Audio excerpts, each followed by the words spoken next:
네, 이슈의 재구성 시간입니다. 오늘 앞에서 현덕 매니저님과 함께 현덕이 덕분에 시간에 바이든 특집으로 이야기를 했는데요. 오늘 마침 시장이 좀 상승하는 배경에는 외국인의 기관의 수급 요인도 있겠지만 바이든 대통령이 어떤 선물을 우리 기업들에게 가져다 줄까 이것을 또 호시탐탐 노리시는 투자자분도 많은 것 같습니다. 증시 활력 이로 인해 또 키워질 수 있을지 하이투자증권 이화진 과장님과 함께 이야기 나눠보겠습니다. 어서 오세요. 네, 안녕하세요. 네, 안녕하십니까.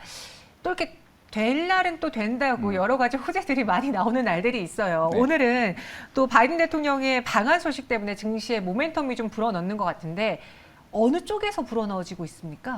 우선은 일단 반도체보다는 자동차나 이제 또 신재생 에너지 쪽으로 조금 많이 오늘 조금 상승세를 좀 보이고는 있습니다. 네. 물론 하지만 이제 오늘 삼성전자가 생각보다 많이 오르고 있지는 않긴 한데요. 하지만 이제 오늘 새로운 이제 평택 공장을 통해서 새로운 대형 계약이 나올 수 있기 때문에 이런 부분은 좀 중장기적으로 생각해봤을 때는 오히려 좀 긍정적인 이슈로 좀 받아들이지 않을까 생각하고 있습니다. 이게 자동차랑 신재생 쪽으로 올 것이다. 그럼 단기적인 이벤트로만 예상하시는 거예요? 우선은 이제 주말에 일정이 다 끝나기 때문에요. 네. 일단 월요일 같은 경우는 제가 봤을 때는 단기 이벤트 소멸로 좀 봐야 되지 않을까 생각하고 있습니다. 물론 오늘 외국인 수급 선물 쪽에서는 강하게 나오고는 있습니다만은 오히려 푸드숍 쪽에서도 우리 올해 들어 세 번째로 가장 많은 금액이 들어오고 있기 때문에 어떻게 보면 시장 자체도 어느 정도 다음 주 여러 이벤트가 있기 때문에 조금 대응해 나가는 경계심을 좀 가지지 않을까 생각하고 있습니다. 네, 말씀해 주신 것처럼 오늘 또 외국인이 선물 시장에서 풋옵션 매수를 늘리는 계약이 보여가지고 이게 조금 불안하긴 한데 단기적인 이벤트일 것이다. 그럼 이 이벤트가 영향을 주는 섹터를 크게 두 가지로 나뉘어 주셨는데 먼저 현대차 볼게요. 네. 조지아주 공장에 대한 이야기가 며칠 전부터 계속 거론이 되고 있습니다. 건립할 계획인데 그렇게 되면 어떤 수순으로 진행이 되는지 현대차가 이번에 공장을 세움으로써 얻게 되는 수혜? 미국에서 얻을 수 있는 수혜? 무엇이 있을까요? 사실 지금 전기차 시장 같은 경우는 유럽이나 이제 중국 쪽은 어느 정도 이제 많이 올라온 상태지만은 북미는 아직까지는 이제 시작 단계로 좀 볼 수 있을 것 같습니다. 실제로 1분기 미국 전기차 판매 순위를 봐서도 현대차가 5위에 아이오닉 이제 전기차가 5위에 있고요. 향후 6위나 10위 쪽에 기아차 두 대가 있는 만큼 우리나라 국내 한국 현대차 그룹 자체가 미국 시장에는 좀 많이 통하고 있습니다. 나머지는 테슬라나 일본차 한 대밖에 없는 상황이기 때문에 이제 새로운 이제 어느 정도 반도체 공급 대란이 해소가 되게 되면은 이제 전기차 시장 쪽에서 생산량을 많이 확보하게 되면은 오히려 매출 자체로도 좀 내년 내후년까지 좀 증가할 수 있지 않을까 좀 생각을 하고 있습니다. 생산량을 확보하기 때문에 또 북미 시장에서 또 요즘 미국에서 그렇게 제네시스가 잘 팔리고 아이오닉 5에 대해서도 판매량이 늘어나고 있잖아요.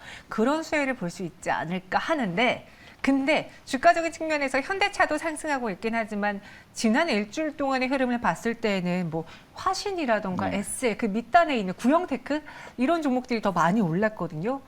가치 수혜가 예상되는 종목을 좀 정리해 주신다면 부품으로 갈까요? 제가 봤을 때는 부품으로 크게 바뀔 가능성이 있습니다. 아까 말씀하신 것처럼 화신이라는 종목을 제가 좀 관심을 굉장히 많이 가지고 있는데 실제적으로 엘리바마 쪽에 지금 공장이 있고요. 그리고 현대 기아차 쪽으로는 이미 공급의 90% 정도 매출이 거기서 나오고 있습니다. 물론 현대 기아차만 바라봐서는 안 되기 때문에 이제는 고객사 다변화 쪽으로 매출이 증가할 수 있을 것 같은데요.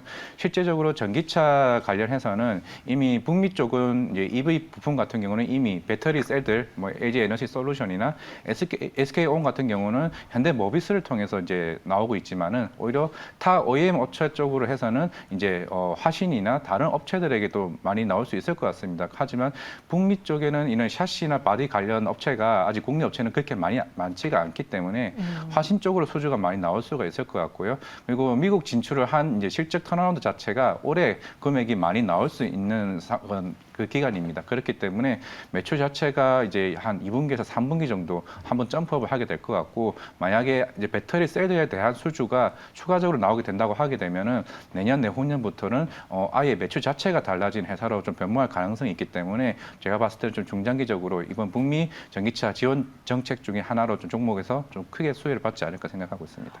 지금 이 자동차용 샤시나 바디 제품 생산하는 업체로는 미국에서 뭔가 국내 기업들이 뚜렷하게 자리 잡고 있는 게 없기 때문에 화신이 오히려 좀 독점적인 지위가 커질 수 있겠군요. 그런 장점이 있다 해주셨고 또 자동차랑 함께 현대차 방문과 함께 삼성전자의 평택 반도체 공장도 방문을 하잖아요.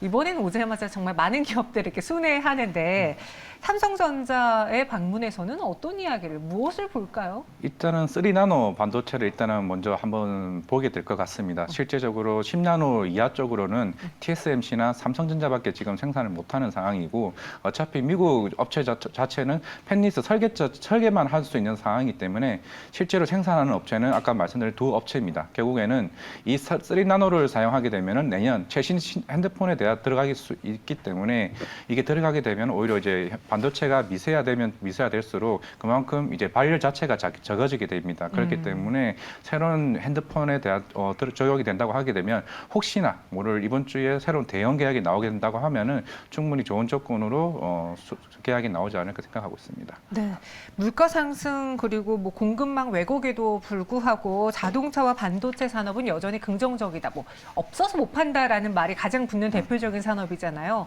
자동차, 반도체.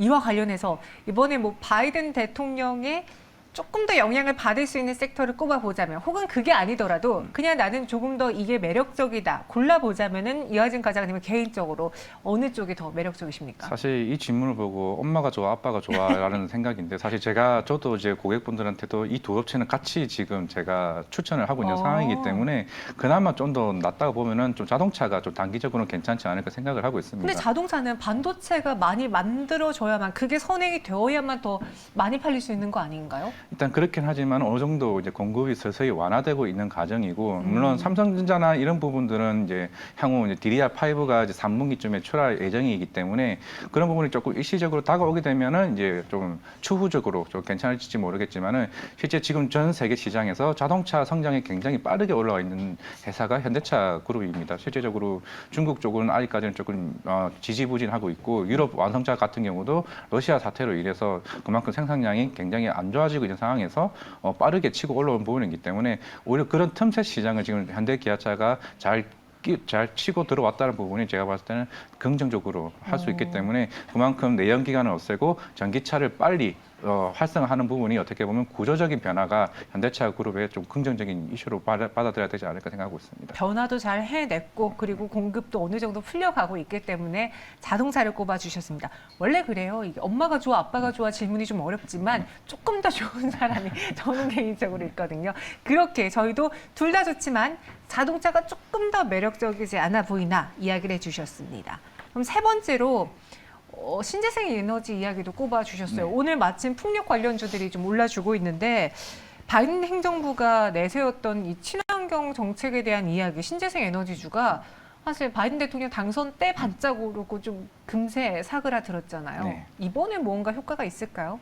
사실 이번에 초대된 그룹 중에서 물론 삼성, 현대, 뭐 하나도 있겠지만은 40위인 OCI가 초대가 됐습니다. 그만큼 폴리실리콘 쪽 가격이 최근에 많이 상승을 하고 있는 것 같은데 실제적으로 하나솔루션 같은 경우는 이미 북미 시장에서 태양광 이제 시장 점유율 자체가 1위 업체입니다. 주거용 쪽으로 해서 그만큼 태양광에 대한 부분이 좀 긍정적으로 나올 가능성이 높기 때문에 물론 지금 실적이 안 좋았던 이유는 그만큼 폴리실리콘 가격이 너무 높다 보니까 이제 원자재 가격 자체가 제조 원가에서 한 30% 정도 차지하거든요. 그에 대한 부담으로 인해서 향후 미국 쪽이 이번에 BBB 법안이 좀 통과될 가능성이 높은데 그만큼 2월 달부터 조men친 상원 의원이 작년까지는 반대를 하다가 올해부터 약간 긍정적으로 이슈가 바뀌게 되면서 만약에 이게 통과가 되게 되면 하나솔루션에도 긍정적이나 그렇게 되면은 이런 폴리실리콘 가격 자체를 향후 조금 안정을 취하기 위해서 오늘 OCI 좀 대표를 부르지 않았나는 좀 생각을 좀 하고는 있습니다.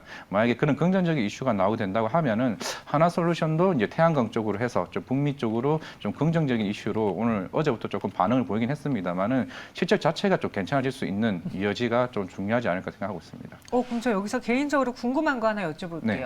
하나솔루션 우선주가 또 오늘 상한가에 지금 들어가 있어요. 네. 항상 대우조선해양, 현대중공업, 뭐 하나솔루션 이런 굵직한 기업들은 뉴스가 나오면 우선주들이 네, 맞습니다. 확확 상한가를 가버리면서 급등 행렬을 뭐 며칠째 보여주는 경우가 있거든요. 하나솔루션에 대해서도 좀 긍정적으로 이야기 주셨으니 이 우선주의 급등에 대해서 네. 뭐 저희가 정확하게 꼭 찝어서 말씀 못 드리겠지만 투자자분들의 경우에는 조금 더 바이든 대통령이 뭔가를 이야기할 때까지 기다리는 게 좋을까요? 아니면 우리나라를 떠나기 전에 오늘 마지막이니까 팔까요? 물론 대응을 할 필요는 있을 것 같습니다. 물론 네. 미국 자체는 오히려 태양광 쪽으로 오히려 적극적으로 미는 방향이기 때문에 실제적으로 구글이나 테슬라 쪽에서 이미 어느 정도 전기 자체를 태양광으로 계속 몰아가고 있는 상황입니다. 그렇기 때문에 오늘 기간이야 문제라고 말씀드리긴 그렇지만은 뭐 중장기적 입장에서는 당연히 하나솔루션은 이런 게 법안이 통과가 되겠기 때문에 당연히 뭐 제일 제가 봤을 때 최우선 선호주로 좀 봐야 될 것 같고요.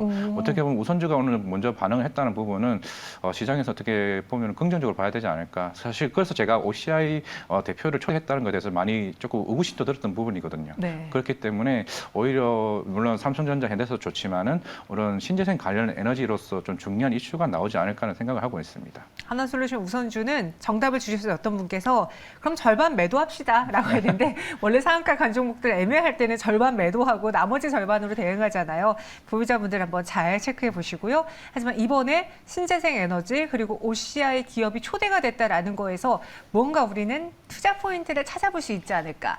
확답은 못 드리지만 계속 눈여겨보겠습니다. 그럼 마지막으로 바이든 대통령의 방한과 관련해서 단기적으로 볼 이슈라고는 했지만 단기 이벤트에 그칠 거라고는 했지만 같이 눈여겨볼 만한 종목들이 있는지 그럼 대응은 어떻게 보는 게 좋을지 기간도 좀 세워주세요. 네, 일단은 앞에 말씀드린 업종, 뭐 자동차, 반도체도 포함이지만은 2차 전지도 제가 봤을 때는 긍정적으로 봐야 될 것 같습니다. 어차피 자동차와 등달아 같이 갈 이제 이슈이기 때문에 물론 어제 LNF도 이제 새로운 대형 계약이 나왔지만은 추후적으로 이런 계약들이 제가 봤을 때는 계속 나올 수 있을 것 같습니다. 이제 북미 양쪽으로 해서 테슬라나 이제 현대차 관련 이슈가 나올 수 있기 때문에 결국에는 이제 북미 같은 경우는 전기차 지원 정책이 계속 이슈로 나올 거고 보조금 지원 정책으로 하게 되면은 계속 이런 계약 건단이 나오면은 이제 최근에도 지금 코스닥 상위 업체들이 이제 에코프로 BM이나 NF 등 이런 부분들이 서서히 변화하는 모습이기 때문에 이제는 사실 지수가 어느 바닥이 중요한 게 아니라 제가 봤을 때는 업종 갈 수 있는 업종을 좀 분별하는 게 좀 중요하지 않을까 생각하고 있습니다. 업종을 분별해 보자. 그럼 반도체 안에서는 그냥 대표적으로 뭐 삼성전자 보고 자동차는 아까 화신 이야기해 주셨는데 여전히 화신을 좋게 보시는지 어떻게 생각하십니까? 여전히 지금 화신을 좋게 보고 있고요. 여전히. 사실 바이든 방한과 관련해서 말씀하셨는데 네. 사실 저 같은 경우는 대형주 삼성전자 단도 있겠지만은 삼성전자 안에서 폴더블 관련 업체는 무조건 지금 봐야 될 것 같다고 폴더블이요? 네.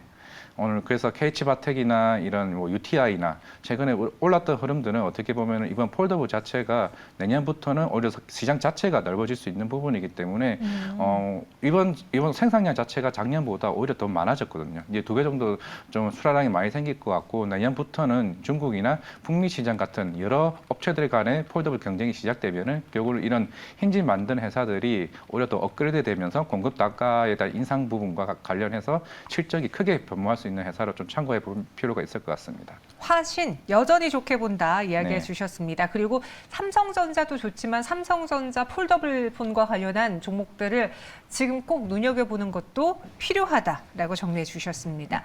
뭐 단기적인 이벤트에 그칠 수도 있지만 일단 오늘 장에서는 시장에 활기를 불어넣어주고 있는 이슈였습니다. 지금까지 이화진 과장님과 함께했습니다. 고맙습니다. 네, 감사합니다.